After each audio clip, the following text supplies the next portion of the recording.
يا أيها الذين آمنوا استعينوا بالصبر والصلاة إن الله مع الصابرين. ولا تقولوا لمن يقتل في سبيل الله أموات بل أحياء ولكن لا تشعرون.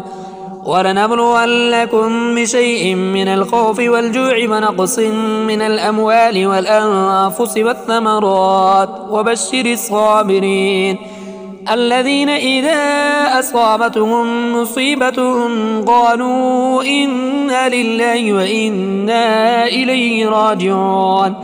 أولئك عليهم صلوات من ربهم ورحمة وأولئك هم المهتدون. إلا الصفا والمروة من شعائر الله فمن حج البيت أو اعتمر فلا جناح عليه أن يطوف بهما ومن تطوع خيرا فإن الله شاكر عليم.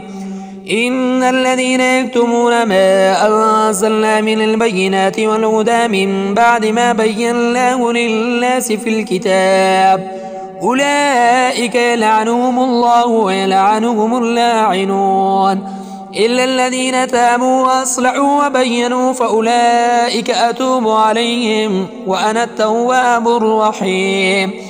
إن الذين كفروا وماتوا وهم كفار أولئك عليهم لعنة الله والملائكة والناس أجمعين خالدين فيها لا يخفف عنهم العذاب ولا هم ينظرون.